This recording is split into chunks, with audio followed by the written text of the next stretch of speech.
traffic's up. Well, what's that mean? Well, I don't know. It's like, I wasn't at the house during the party. It's like, well, why not?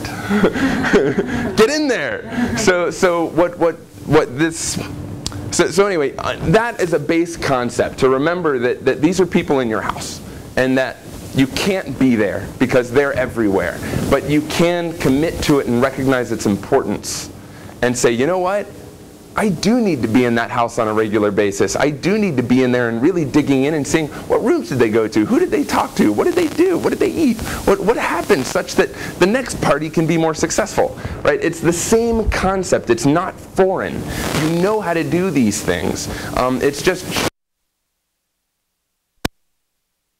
how to do this. You know, every user has a need.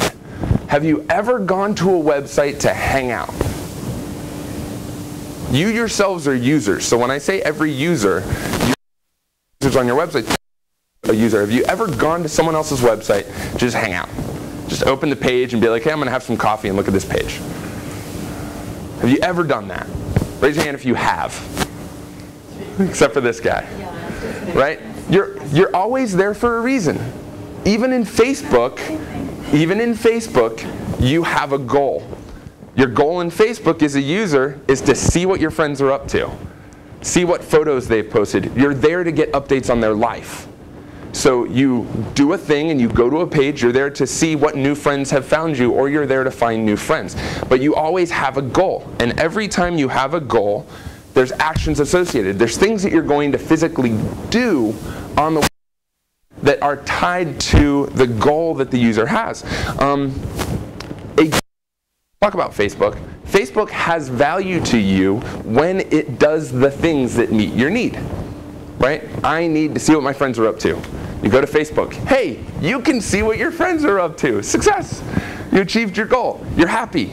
You're happy. Facebook's happy. Your friends are happy. Everyone's happy. That's the point. You went and you did a thing. Right? You're always doing a thing. Users are always out to accomplish something. So within your own web presence, the lesson that we take away from this is that your value, the value you have as a user, is defined by the need you fulfill. It's like Facebook, right? If I say, what's Facebook for? See what my friends are up to. That's what Facebook is. It is the thing that it does for you. When you go to a website, like a cleaning company, what is the value of that website? Its ability to get you someone to clean your house. The need you fulfill is the value of the thing. And so how you communicate to the need of the user on your website and how well you predict why they're there is a huge indicator of the success of your website.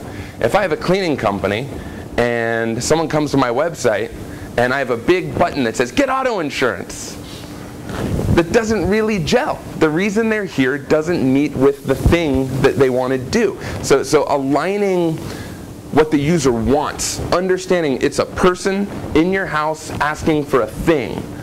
What information do I need to give them? I can't be here specifically and directly to answer their questions, so I need to make sure that an environment is here that can understand why they're here and walk them through a process. So we'll talk a little bit about this. And then finally, use their language, right? You may be a green cleaning service. Right? Let's just throw that out there. You may be a green and environmentally friendly cleaning service. But to them, what is their need? We clean your house without hurting the environment. That's their language to the thing that you do. A lot of times we end up getting so in our heads of figuring out how do we define it so that it's most accurate. How is it most accurate? And you use all your knowledge to create something that's most accurate. Whereas what's most important is understanding how they see it. That's the most important. What did they call it?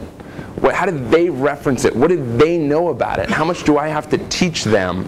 You know, that kind of process. Really understanding that it's their language that matters. Does that go along with keywords that you put on your site so that when people are trying to look up what you're trying to sell or give, that it absolutely does. Yep, it absolutely does. And we'll actually, the things I'm going to show you in understanding user language are actually keyword research tools. And so that's a wonderful point, so I'll go ahead and talk about that. For search engine optimization, raise your hand if you've heard about it before. Fantastic, great. So you all know search engine optimization. When you build a website or when you create content that is using the language of the user, that language is what they put into search engines when they want something. They want house cleaning. They don't want a custodial service, right? Or a residential custodial service. They want house cleaning. So you should speak to house cleaning, and if you speak to their language, the content you create will inherently be keyword rich.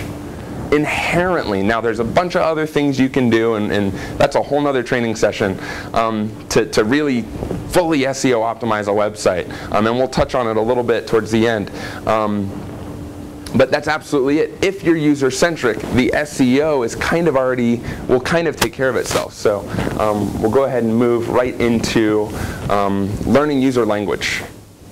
Right, so I'm going to show you some quick tools, and it's in the presentation if you need these links, so you don't have to try to write these down. Just make sure you get the presentation afterwards.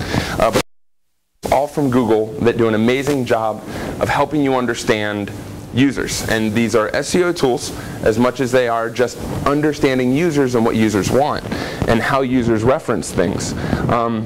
This is kind of interesting, but I put into Google Trends, and Google Trends is basically, you put it in there, it's big, high-level stuff, and it will tell you, I put in stock market, recession, and CPA to try to figure out, what does this tell me about what does this tell me about what they're minds? And so recession is here, it looks like black on this. This is recession.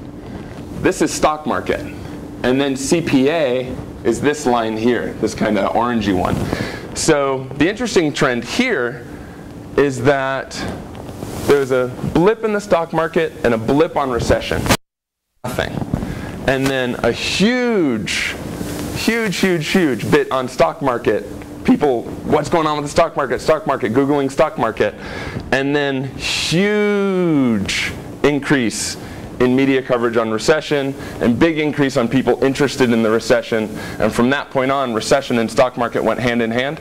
Interestingly enough, after huge losses, CPA went up. People interested in CPAs went up a little bit. Not here, but April of the following year, interest in CPAs rose. So just a cool tool to just play with. Nothing I can tell you there. A fun thing to just kind of play with, put some words in, see how people use language.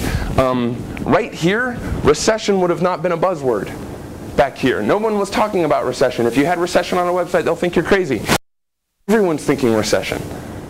More than stock market. So if you're a stockbroker, financial advisor, knowing that recession type, beating a recession, language around recession, topics, articles, information about recessions are going to be more effective in getting attention than information about stock market. Even when you're talking about stock market issues. Adam, that's helpful because you had a set of terms that you wanted to enter. What if you don't know what the term is that's spiky? How do you do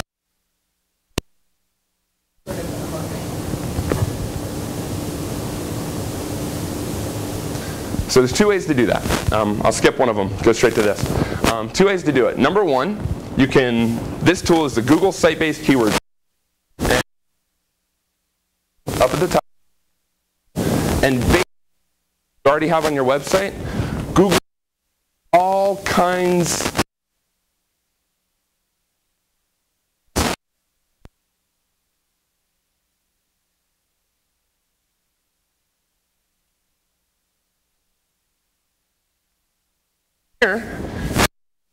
people are searching for it monthly.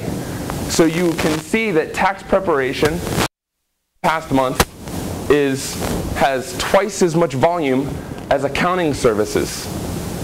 Tax credits is about the same as notary services and income tax preparation.